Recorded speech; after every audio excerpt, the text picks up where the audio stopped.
రాష్ట్ర వ్యాప్తంగా వినియోగదారులకి సామాన్య ప్రజలకి ఒక పండుగ.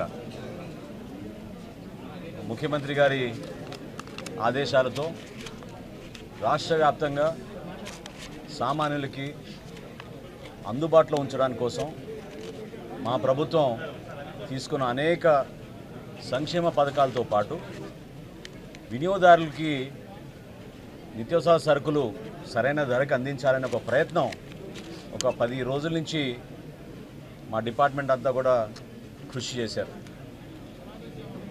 అనేక ప్రాంతాల్లో రైతుల గురించి మేము కలిసినప్పుడు వాళ్ళ సమస్యలు మేము అర్థం చేసుకున్నప్పుడు ఉప ముఖ్యమంత్రి గారు పవన్ కళ్యాణ్ గారు కాకినాడలో కూడా మేము రైతులకి ధాన్యం కొనుగోలు విషయంలో అన్యాయం జరుగుతున్న దానిపైన ఆ రోజు కూడా మేము పోరాటాలు చేసాం. రైతుకి ఎక్కడ అన్యాయం జరగకూడదని చెప్పి మా శాఖ నుంచి మేము గత ప్రభుత్వం సుమారు 36,000 కోట్ల రూపాయలు కార్పొరేషన్ ద్వారా రుణాలు తీసుకుని 1,650 కోట్లు బకాయిలు రైతులకి చెల్లించకుండా వెళ్ళిపోయింది.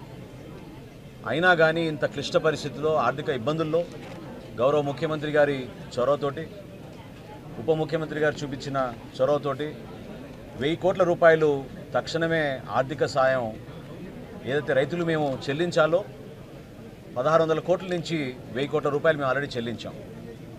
ఇంకొక 600 కోట్ల రూపాయలు త్వరలోనే చెల్లించాల్సిన అవసరం ఉంది, అది కూడా చెల్లిస్తాం. అందులో భాగంగా ఒక సమీక్షా సమావేశంలో ముఖ్యమంత్రి గారు ధరల గురించి ఒక స్థిరీకరణ తీసుకురావాలనే ఆలోచన వచ్చినప్పుడు అధికారులు మీ అందరం కూడా రాష్ట్ర వ్యాప్తంగా ఉన్న రైస్ మిల్లర్స్ని, హోల్సేలర్స్ని, రీటైలర్స్ని, సప్లయర్స్ అందరిని కూడా ఆహ్వానించి ప్రజలు ఎదుర్కొన్న సమస్యలపైన స్పందించాల్సిన బాధ్యత సమాజంలో మీకు ఉంటుంది. ఇదో కుటుంబ సమస్యగా మీరు కూడా భావించాలి. ఎందుకంటే ప్రతిరోజు ధరలు విపరీతంగా పెరిగిపోతున్నాయి.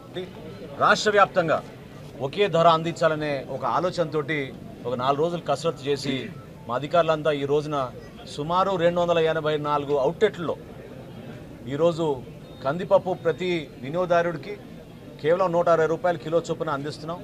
అదేవిధంగా సూపర్ ఫైన్ రైస్ క్వాలిటీ 49 రూపాయలు కోటి, 48 రూపాయలు కోటి ఆ రైస్ కూడా ప్రతి ఒక్కరికి అందుబాటులో ఉంచేటట్టు రోజుకి 391 క్వింటాళ్ళు మెట్రిక్ టన్నులు దాదాపు మాకు ఉన్న స్టాక్ని మేము బేస్ చేసుకుని రాష్ట్ర వ్యాప్తంగా ఈ రోజున 125 క్వింటాళ్ళ కందిపప్పు ప్రతిరోజు అందుబాటులో ఉంచేటట్టు మేము ఒక నిర్ణయం తీసుకుని వినియోగదారులకు అందిస్తున్నాం. వీటితో పాటు మేము రాబోయే రోజుల్లో ఖచ్చితంగా వీళ్ళందరికీ కూడా పంచదార కానివ్వండి, కందిపప్పు కానివ్వండి, రాగి కానివ్వండి, మిల్లెట్స్ కానివ్వండి, ఇది పంపిణీ చేయాలని ఒక ప్రణాళిక సిద్ధం చేసుకుంటున్నాం.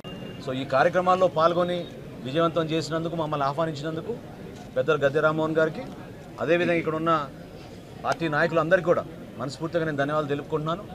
భవిష్యత్తులో మేము చేయబోయే కార్యక్రమాల్లో రైతుకి ఖచ్చితంగా న్యాయం జరుగుతుంది, వినియోగదారుడికి కూడా అదేవిధంగా సరైన ధరల్లో నాణ్యమైన సరఫరా చేసే విధంగా సరుకులన్నీ కూడా మేము అందిస్తాం.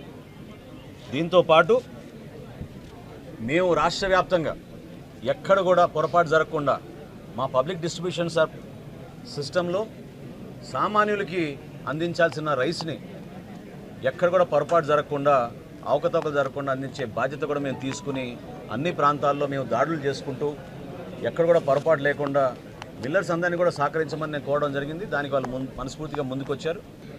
రైతు బజార్లో ఈ విధంగా స్పందించడం అనేది చాలా గొప్ప విషయం. 284 అవుట్లెట్లు ఈరోజు ప్రారంభించాం. ఇది కేవలం రైతు బజార్లే కాదు, మన రాష్ట్రంలో ఉన్న హోల్సేలర్స్ అందరూ కూడా, రీటైలర్స్ అందరూ కూడా ఇదే ధరకు అమ్మాలనే ఒక నిర్ణయానికి వచ్చాం.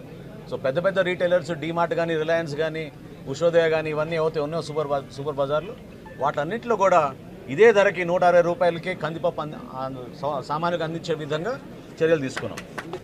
ఒక్క కాకినాడలోనే ఈ రోజు వరకు మేము 43,249 మెట్రిక్ టన్నులు బియ్యాన్ని మేము సీజ్ చేశాం. దానిపైన సమగ్రమైన ఎంక్వైరీ జరుగుతోంది. 43,000 మెట్రిక్ టన్నులు ఒక కాకినాడలోనే జరిగిందంటే ఏ విధంగా రాష్ట్ర వ్యాప్తంగా వీళ్ళు గ్రీన్ ఛానల్ మెయింటైన్ చేసుకుని ముందుకెళ్లారో మీ అందరికీ తెలుసు. ఇందులో ఆశ్చర్యకరమైన విషయం ఏంటంటే కొంతమంది ఐపీఎస్ అధికారులు, నాకున్న సమాచారం ఒక 5 ఐపీఎస్ అధికారులు కూడా దీంట్లో ఇన్వాల్వ్ అయ్యారు. సో ఖచ్చితంగా దీనిపైన సమగ్రమైన విచారణ జరిపిస్తాం.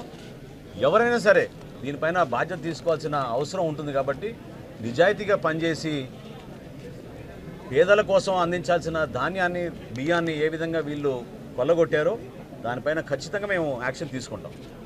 పీడిఎస్ సిస్టమ్ ద్వారా అందించాల్సిన బియ్యాన్ని పేదవాడికి అందించాలి. అంతేగాని ఈ దళారుల కోసం కొంతమంది రాజకీయ నాయకులు వాళ్ళు వేల కోట్లు సంపాదించిన దాన్ని మాత్రం మేము ఖచ్చితంగా దానిపైన సీరియస్ యాక్షన్ తీసుకుంటాం.